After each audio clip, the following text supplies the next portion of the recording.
This really goes to show just how much these people love and care about you to make this kind of effort to be with the both of you here today. Bill and Norma, they came all the way from the Philippines. Your cousins from Texas. Your family from Bakersfield. Your friends from New York. These people all came here because they wanted to celebrate this special day with you, and you should appreciate that, okay?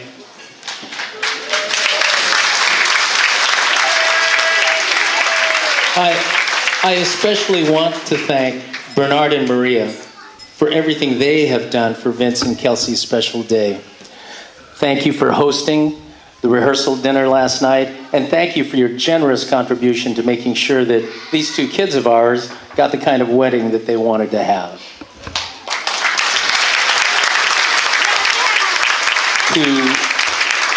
To all the members of the bridal party and to all the participants in the ceremonies today, I want you all to know that from here on out, you are now officially family.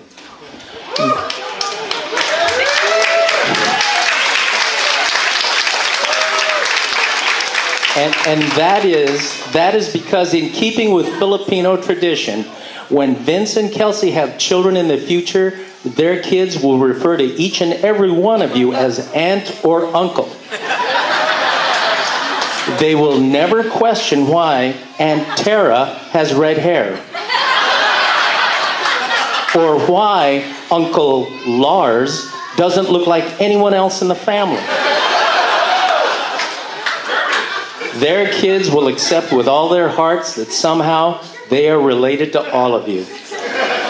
But then that is how it should be, because Filipinos have a much broader definition of family. It's not so much about genetics. It's really more about the emotional bonds that bind us all together.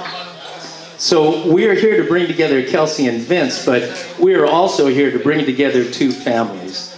And I know that I and all of Kelsey's family are looking forward to being a part of Vince's family. And we know that Vince and his family will be a welcome addition to ours, and we will be a bigger and happier family.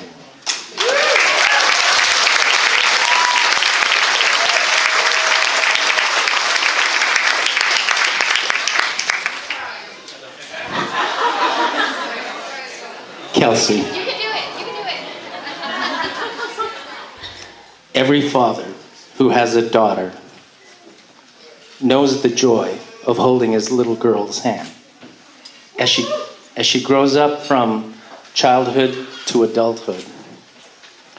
But every father who has a daughter knows that one day he's going to have to let go of his little girl's hand, and she is going to have to let go of his hand. So every father treasures those moments of physical and emotional hand-holding for as long as he can. The first time Kelsey let go of my hand was when she took her first step on her chubby little legs. Who knew that those first steps would lead to a 25-year commitment to ballet and musical theater? Later, when she began to talk, she would let go of my hand to run and announce to me, "I won't get too lost, okay, Daddy?" And every time she would let go of my hand, she would venture further out into the world, but she would always come back. As she grew older, I could see her developing her acting skills. When we went out on our annual father-daughter camping trip, we tried to catch some fish for Mom, and we spent all day by the stream with no fish to show for it. Kelsey looked forlorn and said, "What are we going to tell Mom? I happened to see a dead fish by the riverbed."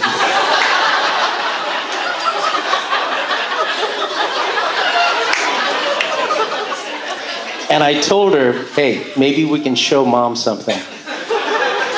So I hooked up the dead fish to her fishing line, and I said, "Okay, look, when I put on the video camera, you're going to have to say, 'Oh, look, I caught a fish,' okay?" So I hooked on that dead fish onto her line, and I set up the video cameras, and I turned it on, and I looked at her, and I said, "Gee, Kels, I don't think we're going to catch any fish today."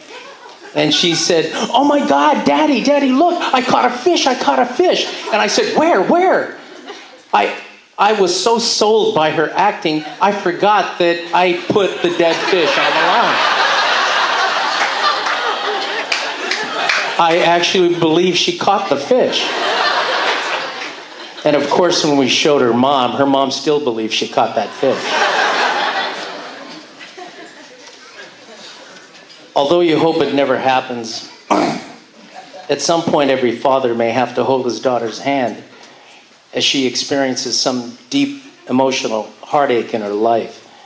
And when that day comes, all you can do as a father is to be there to listen, support, and encourage her during this difficult time. Tell her that this pain will pass, and someday someone will come along in her life who will make it right. So when Kelsey first introduced me to Vince and said, "I think he's the one," I'll be the first to admit I didn't warm up to him at first.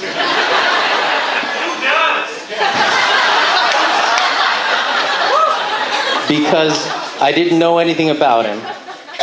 So I treated him like you would treat a waiter in a nice restaurant.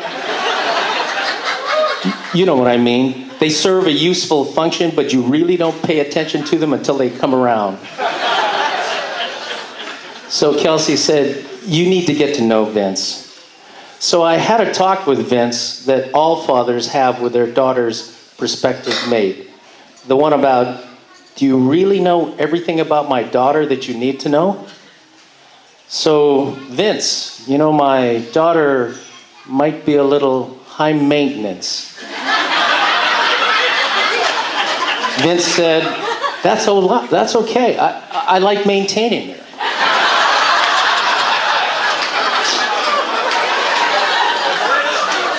Okay. Well, maybe you may have noticed she's a bit loud and talkative. You may never get another word in a conversation for the rest of your life. And he said, "Mr. Yoro, I'm a good listener. And I'm loud sometimes. I'm sure she'll listen to me when we have a conversation." All right. Well, you know, she has a flair for the dramatic and the emotional. And I'm not just talking about that once a month emotional thing. No, I'm talking about, "It's Tuesday, I missed the BART into San Francisco, I'm having a bad day," kind of emotional. And Vince said, "You know, I'm pretty even-keeled, and I'm pretty sure that no matter what, I can deal with it." So Vince gave all the right answers, and he and I started hanging out a lot more. We started doing a lot of activities together. We went go-kart racing. I won. We played miniature golf. I won. We played fantasy football. I won. The more I got to know Vince, the more I liked him.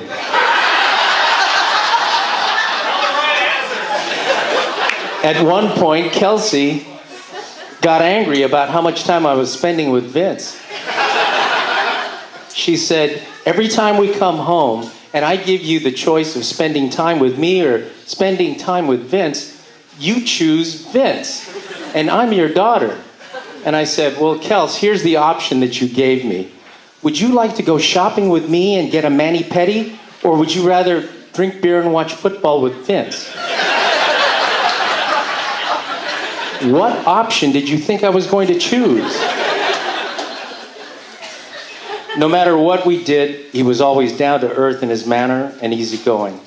No matter what we talked about, whether it was sports, politics, philosophy, or physics, Vince was knowledgeable and his opinions were well-reasoned and thoughtful. It was clear that he was a good match for Kelsey. Bernard, Maria, I want to thank you for raising such a wonderful son.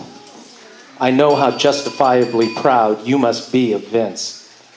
And as you know, I've raised 2 daughters. But I know if I had a son, I would want him to be just like Vince.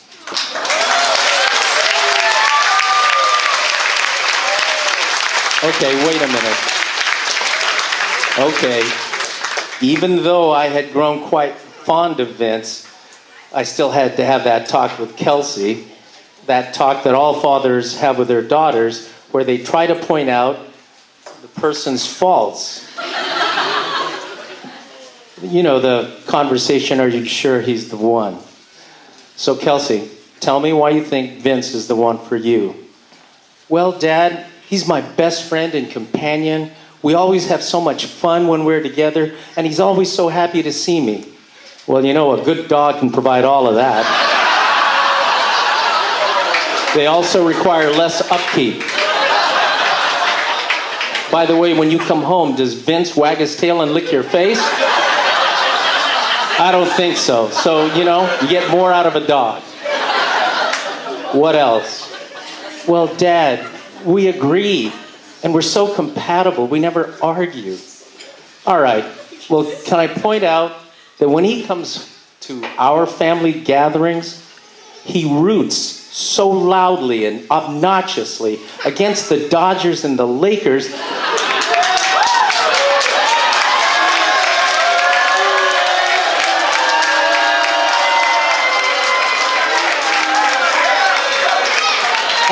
On one occasion, two of your bridesmaids wanted to kill him.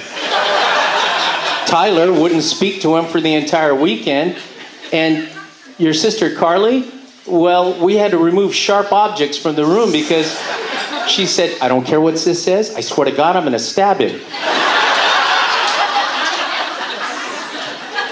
And what about the fact that he wears a Boston Celtics t-shirt while he's with you in public? After you told him, please don't wear that while you're with me in public. And Kelsey said, oh, okay, he can be a little irritating and annoying at times, but he says he's going to tone that down. All right, what else then? Well, you know, he's so intelligent, he's so smart, and he makes good decisions. And I said, all right, let's talk about good decisions. Remember when we first introduced him to Paris and we said, whatever Paris says you ought to do, don't do it. And what was the first thing that he did after he met Paris? We found him on the roof of a 20-foot building. And when we asked him, what are you doing up there, Vince? He said, Paris said, hey, Vince, I bet we could climb to the top of that building. And, okay, I know this is a small thing, but, you know, when we buy replica sports jerseys, we buy the jerseys of legends of the game, like Magic Johnson and Michael Jordan, you know, immortals. Their jerseys will live on forever. When Vince buys a replica sports jersey, he buys the jersey of Carl Landry. Who the hell is Carl Landry? And above all, Kelsey, you say he's smart, but he's a Sacramento Kings fan, for God's sake.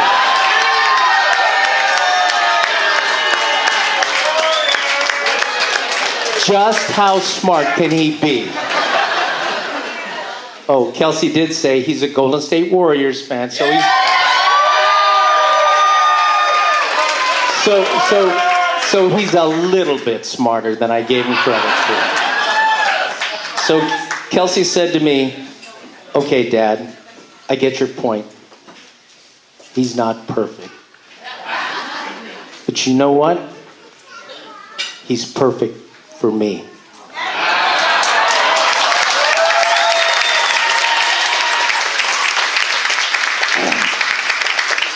And that's all I needed to hear.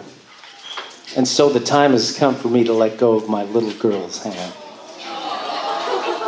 and give it to another man, a man that she loves, and a man that I and my family will now love.